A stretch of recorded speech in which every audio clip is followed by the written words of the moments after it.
Yeah, the mantra is there's a bad cholesterol and there's a good cholesterol. And so the bad you need a whole lot less of. And of course, in the case of most health professionals and health organizations, and we do a whole chapter on just what they believe about cholesterol, they look at LDL, that estimated number, remember, calculated. They're looking at that number as the dastardly one. And if you have a higher level of that number, then you need to bring that down by any means possible. Now, there's lots of ways you can lower LDL cholesterol. You can eat a low-fat diet. That will lower your LDL cholesterol. Of course, it will also lower your HDL cholesterol and raise your triglycerides, but that's another story. Another thing that does a really good job of lowering LDL-C is vegetable oils.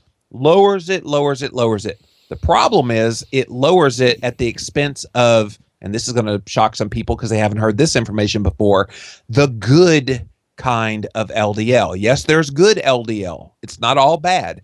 So the good LDL is the large, fluffy kind, what's known as pattern A LDL particles.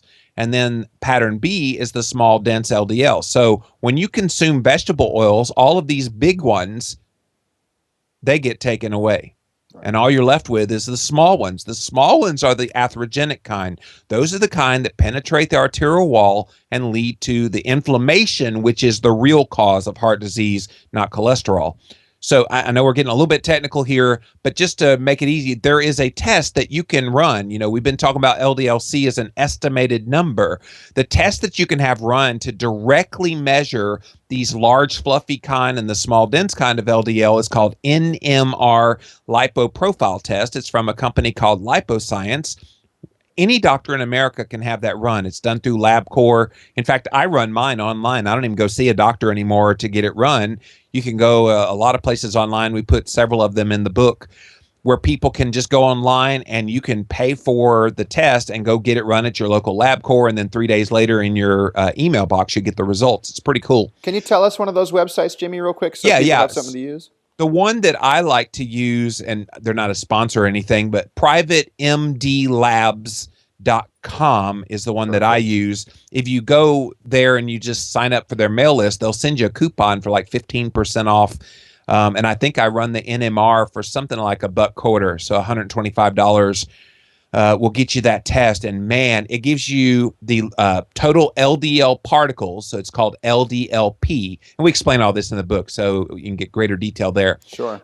Small LDLP, which is those small ones we were talking about that you don't want. You want a lot less of the small than you do the large. And then the third key number, and it does all your cholesterol panel just like your normal one. But the other number that's kind of cool on that one is called an LPIR score, and it's basically an insulin resistance marker. So it kind of shows you if you're insulin sensitive or if you're becoming insulin resistant or if you're already full-fledged insulin resistant. And blood sugar does count in all this. You know, cholesterol, sure. People are like, well, cholesterol and blood sugar, they don't have anything to do with each other. They have a lot to do with each other. And so that LPIR score will kind of clue you in as to how you're doing. So if somebody goes to their doctor, Jimmy, and they're like, we want to take your total cholesterol, what should they say? What should they ask for from that doctor? And how should they interpret that data to prevent themselves from going on drugs that they may not need? Yeah. So whenever a doctor tries to push a statin drug on you based totally on just the total cholesterol, the next line of defense is, okay, I hear what you're saying, doctor. You're concerned that my total cholesterol means something. Why don't we run the particle size test? So that one I was just talking about, the NMR lipoprofile test, get that one back and it'll show you whether you have mostly the large fluffy kind of LDL or the small dense. If you have a lot of small dense, there's some changes you need to be making. And if you're not already eating more fat, which is going to raise your HDL cholesterol, if you're not already cutting your carbohydrates to your personal tolerance level, doesn't mean zero carb, but it means to your personal level, then you want to do that. And the way you know that, Tyler, this is kind of a cool thing too. People can look at their cholesterol test right now, and if you have a triglycerides number over 100, guess what? You're eating way too many carbs for your tolerance. That is a key marker in knowing whether you're at your tolerance level for carbohydrates or not. Now, for me, I know I have to say super duper low carb, but that's for me. Some people can eat 75 grams of carbohydrates, 100 grams of carbohydrates, and still have triglycerides under 100. So you've got to tinker with that. There is no like, I'll tell you the grand number of Right. carbs eaten a day, and that's for everybody. It doesn't work that way. You have to kind of figure it out on your own. But the trig number will help. So when the triglycerides optimally get under 70 and your HDL optimally gets over 70, guess what? You almost don't even have to run that NMR. You're going to have mostly the large fluffy kind. Now you can have it run, like you said, if your doctor is pushing, Sure. a statin, have that run and you can verify. There's two other things that you can have run as well, or actually three. One is another blood test called a C-reactive protein. It's sometimes called HSCRP, high sensitivity C-reactive protein. That is the key inflammation marker, and you're going to learn very quickly in cholesterol clarity, it ain't the cholesterol, it's the inflammation. And so if you've got Sure. that number, it's going to be below 1.0.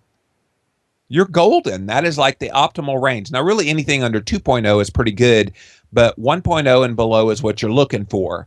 And if it's below that, who cares what your high cholesterol is? It doesn't mean anything because you can't have heart disease without inflammation. So Sure. that CRP is going to show you that. But if your doctor's still worried and still pushing this drug that he's making a kickback from, by the way, you can have two other tests run.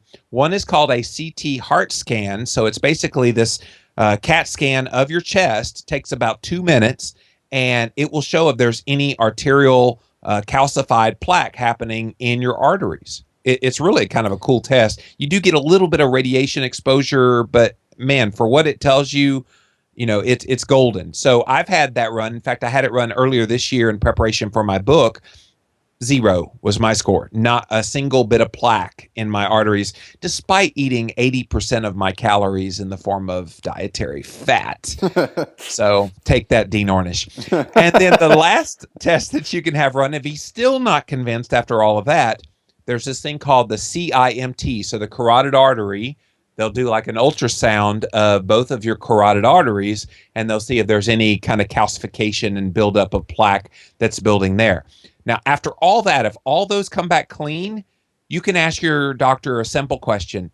What does my total cholesterol mean in the context of all of those test results? Because what we're looking at is not risk factors. We're looking for signs of actual disease. And if you get a heart scan and there's nothing there, and you do a CIMT, ultrasound of your carotid artery, and there's nothing there, and your inflammation is under 1, why are we worried about cholesterol? Right. I think that's so powerful. Everything you just said. You guys listening to this call, rewind it about 10 minutes, get out your pen and paper and start writing this stuff down, because the whole scare tactics that this industry has around high cholesterol equals you're going to die from a heart attack is Yep. crazy. And I'm so happy you mentioned the heart scan as well, because we're talking about something that can give you just a result that says, hey, you do or you don't have arterial plaque. And Right. so there's no reason to take these drugs unnecessarily when we have all this stuff available to us. That's fantastic, Jimmy. You mentioned one thing. You said that heart disease cannot happen without inflammation. Can you expand on that for us? Yeah, so a lot of people, they'll see a clogged artery. So what's in a clogged artery? Cholesterol. Right. But does anybody stop to wonder, why is the cholesterol there? People just think, okay, I eat butter, the butter just automatically just goes and clogs my artery. It doesn't work that Right. way. What happens is the inflammation, which by the way is brought on by stress and excessive carbohydrates in the diet and vegetable oils and all of these things that us paleo people know to avoid, all of that brings on inflammation. So when inflammation happens, there's an analogy I like to use with inflammation. Inflammation is like a fire. So imagine your neighbor's house is on fire right now, and the firefighter comes out and he puts out the fire. Would we then turn around and say that the firefighter caused that fire to happen? No, I mean, that would be ludicrous. And yet that's exactly what we've done with cholesterol. Inflammation is the fire inside of the body, and cholesterol is the firefighter trying to put out the fire. So this is the most important organ in our entire body, the heart. And so if there's inflammation there, guess what? Cholesterol is going to go there trying desperately to put out the fire of inflammation. And so if the inflammation persists, more firefighters have to come to try to save you. And so that's kind of the analogy I like to use. It's a very vivid one for people because they can imagine a firefighter and they wouldn't blame firefighters. And yet we're doing the exact same thing with cholesterol. Right. Blaming the cholesterol for the problem, not the inflammation. So Yep. maybe you could expand a little bit for us for people who are listening to this call who might be a total beginner at like a paleo diet. What Yeah. fats are healthy? What fats are unhealthy? And then maybe Yeah. we'll dig into some other foods that could potentially cause inflammation in the body. Sure.